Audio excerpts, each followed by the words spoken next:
Grace and peace to you, and welcome to Reaching for Real Life with Sean Azzaro, the senior pastor of River City Community Church in San Antonio, Texas. This is a church that exists to help people just like you find the real life you were created for and find it to the full. That's what Jesus promised in John 10:10. And today we continue in this series called The Elephant in the Family Room.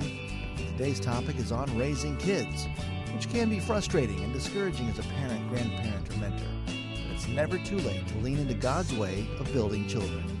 Pastor Sean Azzaro will share some ideas on what the Bible has to say about being involved in raising awesome kids. RealLife.org has this full message, sermon notes, and series available for free. But if you feel led to bless this listener-supported radio ministry, then please do. There's a place to give at RealLife.org. It's part 2 of the message called To Build a Person. Pastor Sean is teaching from Ephesians. It's time for Reaching for Real Life Radio. I remember as she starts to show and I start talking to the baby because she said that was a good thing. Read that in a book somewhere. Hello, I'm your father. Hi. I'm speaking to a bump in a belly, right? You know, hello. I love you. I don't know you, but I love you. You know, so I'm talking to her. I'm doing all the stuff, but I don't yet know Lauren. We chose not to find out even boy or girl on our first one. So it's like, I don't even know who I'm talking to here. Well, we get to the hospital, you know, the whole hospital thing, and there's 5 people in the room. There's Lori and I, there's a doctor, nurse, and Lori's mom was in with us. 5 people in the room, and I remember the miracle of birth, which is unbelievable. It is unbelievable because what I remember distinctly kind of just being blown away by is there were 5 people in the room, and then 1 minute, and just in an instant, now there's 6. There were 5 of us, but now there's 6 because Lauren's there. And they clean her up, they hand her to Lori, and they hand her to me, and I'm just like, oh my gosh. And I have to tell you, and you parents know what this is like. I fell in love. Crazy, crazy love. And just in the first few weeks, it was like, oh my gosh, I never knew it was possible to love someone like this. And she was very selfish. It was all about her. Me, I. My food, my diaper, blah, blah, blah. You know, but I loved her so much. It was crazy. In fact, with Ryan, our second, we did find out the gender beforehand through a sonogram. And when I found out I was a little boy, I was worried because I truly thought, I don't know if I'm going to be able to love him as much. But I thought, I will fake it for him. I will soldier on. I'm his dad. And since that time, I've been faking it for poor Ryan. I'm kidding. You guys know what I'm about to tell you, though, something that happens when they hand you that one, and a whole new room in your heart opens up that you didn't know existed, and you love that one every bit as much. It's like God always had a room in my heart that just was for Ryan, and I just fell in love with him, and you know, so that problem wasn't a problem. But I remember when we had Lauren and just all this love and everything, but I also remember when we got her home, and it dawned on me, I almost can remember the spot I was sitting, where it's like, she lives here now. She's moved in, hasn't she? All her stuff is here. And no nurse is going to come in and take her and kind of do what they do. She's here. And so pretty much we're probably going to have to give her a room, right? In college and stuff. And it was that weight of saying, she's not going anywhere. We are in this, Lori and I are in this thing for the long haul. And that's the kind of vision we need to have for our kids. I think sometimes, we all know that, obviously, but I think sometimes we just think, well, yeah, we got the kids, and we'll feed them and stuff, and take care of them, and get them to school, and then they'll just be okay. And I want to suggest that's not how it's designed. That's not what bringing them up is all about. What is our vision for them? What were they created for? What's God's vision? What does a healthy, godly person look like? See, we're shaping a person in their entirety. Yes, we're dealing with their physical, who they are as people with their bodies, and taking care of them and teaching them about fitness and nutrition and all those things. And we're dealing with their intellectual, their mental skills, and helping them grow that way. And even socially, their relationships, how they interact with people in the community. But we're also talking about people who are spiritual, and the part of them that's going to last forever is their spirit, the part that relates to God the Father. And so often, that's the part that we kind of put last. And I want to suggest it's a terrible mistake. You see, parenting, bringing our child up, having a vision for them, is ultimately having that vision, communicating that vision, modeling that vision, and then transferring that vision to them, isn't it? isn't it? So I like to think of parenting as a kind of, 20, 22-year process of gradually handing the reins of their lives over to them so that they take each year a little bit more of the responsibility, the decision-making. They own the values a little more. They participate in the values a little more, to where about the time they're at that 18, 19, 20, 21, 22, somewhere in that kind of transfer over, they're doing it. And we're stepping back, and now we're the coach, we're the cheerleader, that counselor if they need one, if they come and they ask.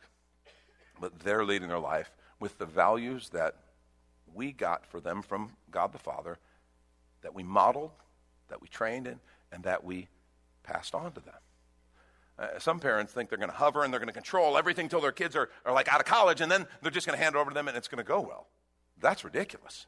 They need to be, even elementary school, certain things that they begin to own the values. They begin to help make process and make critical decisions. But it's very limited because they're little, and we still have those reins pretty heavily. But the older they get, the more of those reins they get, until about the right time, hopefully, God willing, God's strength and help, we take our hands off and they get it. It's their values. They have the vision that God gave us for them, and that everything in their life is pointed to. See, this is your most important job. This is your most important contribution to the world. Bring your children up. It's a lifelong assignment. A family business is a business of building people. Don't forget that. Second thing Paul talks to us about, train your children in the Lord. Do you remember what he said?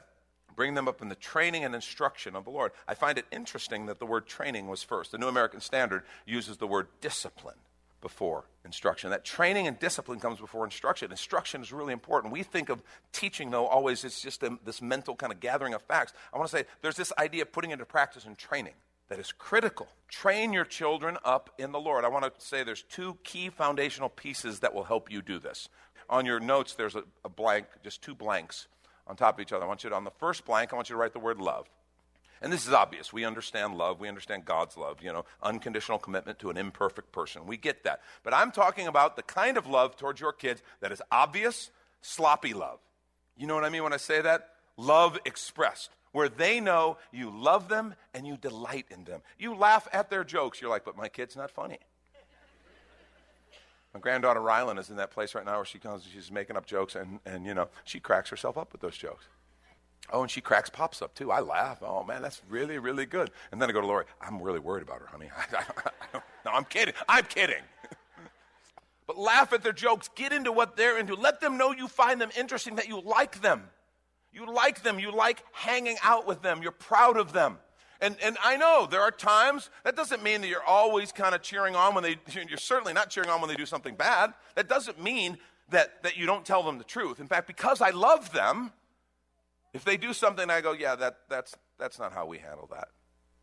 Or, that's not the right way to handle that. I love them enough to tell them that. But let me tell you what's really good. When I can tell them that and it has no impact on how they think I love them. They know I'm telling them the truth because I love them and because I want them to win. See, just that love that man, I just love being with you. I'm in your team. I'm proud of you. That kind of love is a powerful foundation for the training. The other, and this is, I'm just telling you, Lori and I observed lots of parents. We made a habit of watching parents, and these two things kept coming to the top, at least as I recall, that I noticed. The consistent fact, these families, they loved their kids, and it was obvious, and their kids knew it. They had fun together. They liked being with one another. The second word is discipline. Discipline. Clear, firm discipline. This combination of sloppy, obvious, expressed love and clear, firm discipline is a very hard combination to beat. This is an incredible combination for parenting. And let me just say a word about discipline. When I say discipline, okay, punishment looks back. Punishment says what you did was wrong and you deserve this and you're punished. Discipline looks forward. It might be the exact same consequence. It might be a spanking, a swat in the hand, a privilege lost, a grounding, whatever it is. It could be the exact same thing. Discipline looks forward and is for the purpose of training. It says, I want better for you. What you did was not good. It was not helpful. it was wrong, and here's why, and here's what the better fruit will yield. See, discipline is training. Punishment says what you did was wrong. And let me just say, in life sometimes there's just punishment. But what we're talking about here is discipline, the training through kind of consequences, helping our child understand clear, firm discipline. Proverbs 19:18 says this, discipline your son. And look what it says, for in that there's hope. Do not be a willing party to his death. Do you understand what's at stake when it comes to discipline? What the Spirit is saying through the writer is that when you choose not to discipline, you are contributing to your child's destruction. It's not a game. Proverbs 29:17 says, discipline your son, and he'll give you peace. He will bring delight to your soul. Discipline is a powerful force in the life of a child. You know, we talk about setting boundaries. We use the phrase, we used it in our home, and we use it even here at the church sometimes. We don't do that. We don't do that around here. So they understood these are the boundary posts. This is why, and we always explain the why that's not healthy or productive, and why instead we're going to treat each other this way. Instead, we're going to respond this way, setting up boundaries. And this is when we take a quick minute to remind you you're listening to Reaching for Real Life with Sean Azzaro, a listener-supported ministry of River City Community Church, in this message called To Build a Person, which is available right now on the sermon page at reallife.org. And while you're there, if you've been blessed by this teaching, your gift of any amount helps this radio ministry continue to help others. Just find the Give tab at reallife.org. And Pastor Sean Azzaro, now an author, invites you to check out his brand new book. 302 Books, a division of Salem Media Group, presents A Pilgrim's Guide to the Spirit-Filled Life, Rediscovering the Gift of the Spirit, authored by Sean Azzaro, pastor of River City Community Church in San Antonio, Texas. Growing up in and around Pentecostal churches, I really learned to appreciate the role of the Spirit in the life of the believer. But I also saw what I considered to be imbalance and excess in some of our churches when it came to how we taught about the infilling. Now available at Amazon.com, Sean Azzaro shares his most requested teaching and radio broadcast series in a devotional form, encouraging you to embrace the Spirit-filled life. I wrote in a devotional style to encourage readers to examine the Scripture with fresh eyes and make room for the Lord to speak about the role of the Spirit in our lives. The goal of the whole book is to simply make you hungry for more of the Spirit. Order your copy of A Pilgrim's Guide to the Spirit-Filled Life by Sean Azzaro today at Amazon or reachingforreallife.org. And now the conclusion to the message, To Build a Person. This is Reaching for Real Life Radio. Lori did something. I remember coming home one day, and she told me something she had done, and I thought it was absolutely brilliant. Our two kids are obviously very similar, very different, right? I'm not a terribly emotive person by nature. I'm kind of emotionally kind of pretty steady. Lauren's kind of like that. Lori's much more passionate and emotional in her response, and Ryan's a little bit more like that. And that's a very powerful, strong quality. That is a really good quality. But of course, as a little kid, Ryan really struggled with controlling those emotions. I mean, he'd get mad at something. He would get mad and want to, kind of hit something and just express those emotions, or he'd be sad and it would be this kind of big reaction. And so Lori kind of affirmed him in that passion and those emotions. She said, but that response, you can't throw a fit. Okay, you can't just throw it. You can't kick things. You can't hit things. She said, what you can do, 5 minutes, you can go into your bed, in your bedroom, and you can express that however you want, on your pillow, on the bed. And he would. He would go, and he'd hit it, he'd yell, and he'd get those emotions out. And then she'd go in and talk to him, and he'd feel much better. She affirmed the strength of his emotions and passions while giving boundaries on how those are expressed in a healthy way. I don't know if she read that somewhere. I don't know if she just came up with that. I'm like, that's awesome. I thought that was pretty powerful. And I remember what she told me. And the result on Ryan was fantastic. Because he was affirmed he's a passionate person. That's a good thing. But he was also taught how to channel that in a healthy way. And I think we can do that with all kinds of things. Boundaries. That's what discipline is about. It sets up these boundaries. Remember, we're wanting to teach obedience and respect. See, one of the things that we have to teach our kids is that they are not the center of the universe. And this starts really, really young. Babies and toddlers. See, when we discipline, We build into them a teachable spirit. We build into them a healthy humility that says, I'm not the center of the universe. And you have no idea how much of this is developed like before they're 2 years old. They begin to have this sense of their place in the world and how they interact with other people. And if they're never told no, they're never disciplined. And you know what I'm talking about. Anybody who's a parent knows that your 1.5-year-old, you tell them no, and you can see when they understand. Yes, mommy said no. And then you can see when they go and they do it anyway and they look at you. That's when you take that little hand and you swat it. We say no, and they learn, oh my gosh, I'm not the center of the universe. There is a God, and it's not me.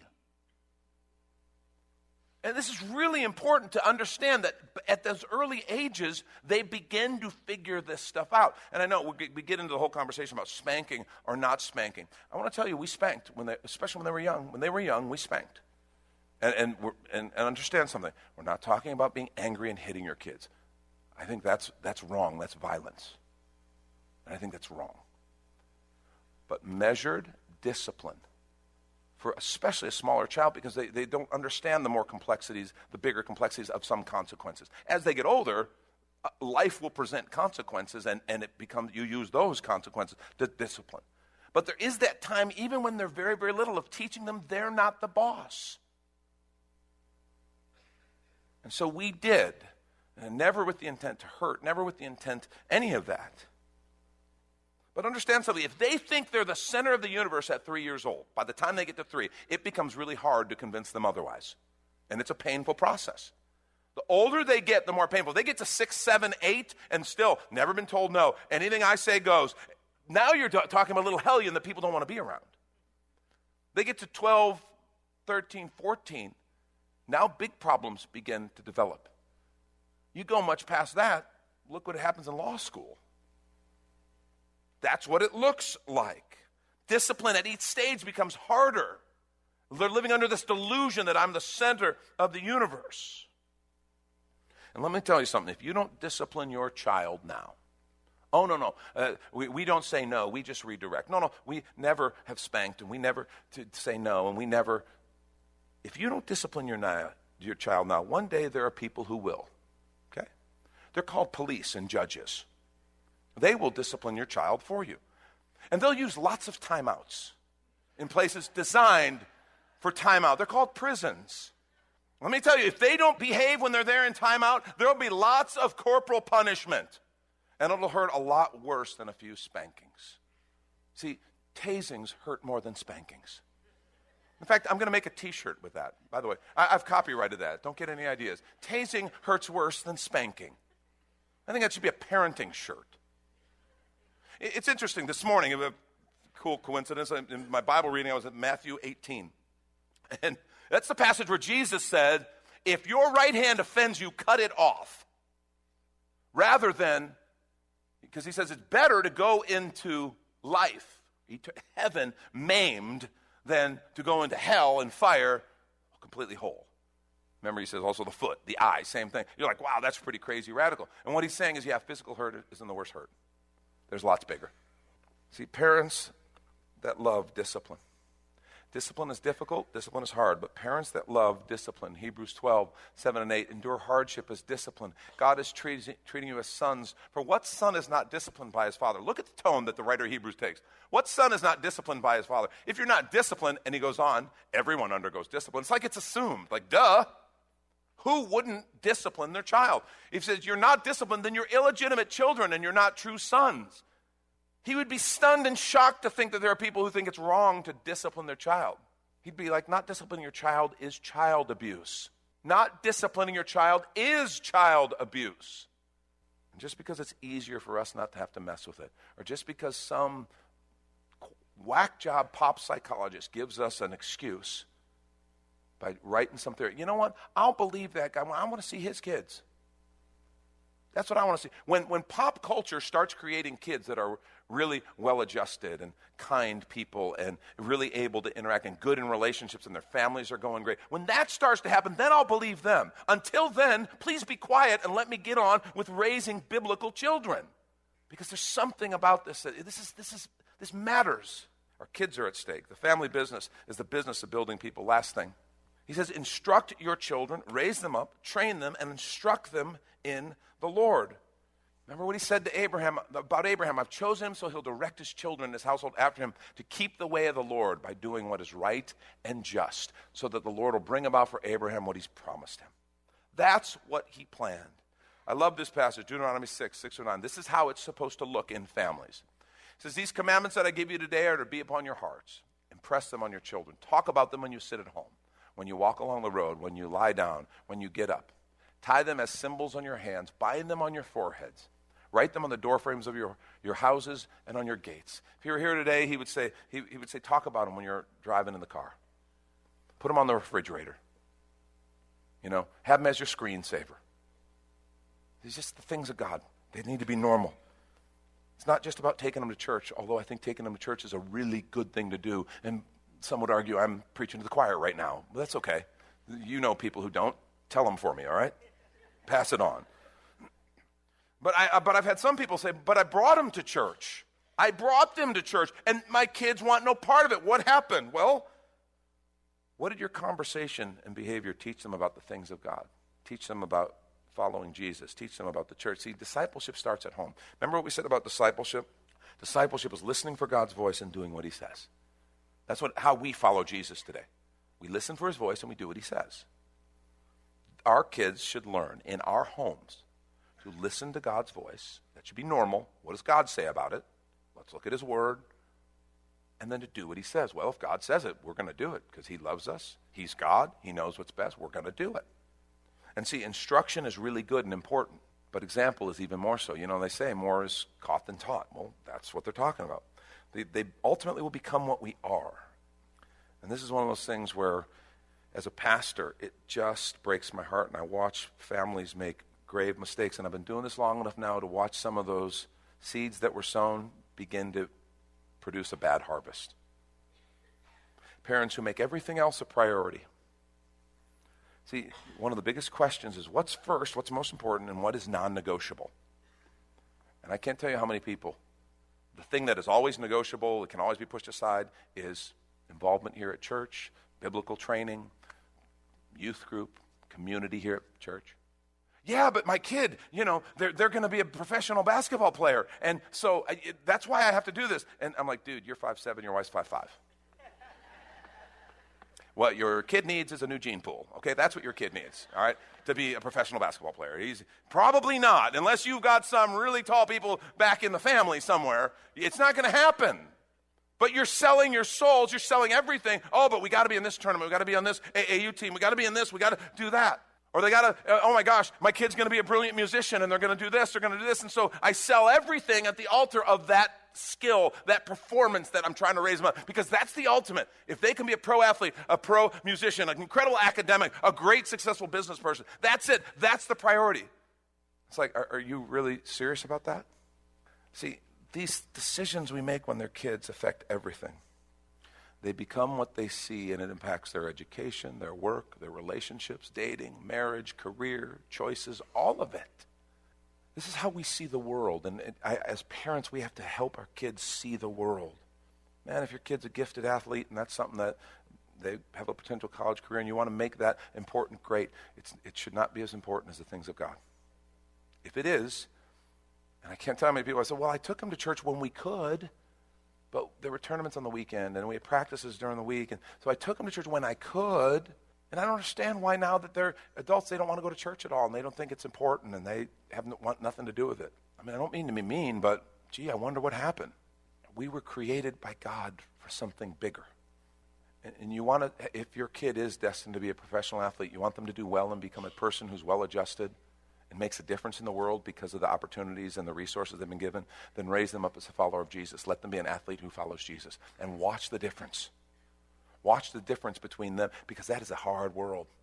Any world where there's fame, resources, and people kind of chanting your name and clapping, that's a tough place. That's hard on your character. You need a relationship with Jesus to even survive that. Business, the arts, academics, whatever. Raise your kids to follow Jesus and watch what happens. It makes all the difference in the world. We want them to align with God's purpose. We want them to be fulfilled in Him. All this other stuff is just the wrapping. The gift is His presence. It's how we see the world. See, the family business is the business of building people. That's Pastor Sean Azzaro. You've been listening to Reaching for Real Life Radio. And if you'd like to hear this full message in the series, The Elephant in the Family Room, it's available right now on demand at reallife.org. And while you're there, we'd appreciate your feedback. You can leave us a note on our Contact Us page. Or even better, your financial gift helps this radio ministry continue. Find that Give tab at reallife.org. But of course, you're invited to visit and join us at River City Community Church, located on Lookout Road right behind Rotama Park, next to the Real Life Amphitheater. If you'd like to call the church, the number is 210-490-5262. As Reaching for Real Life Radio is a service of River City Community Church. We hope you join us again next time as you travel the road to real life.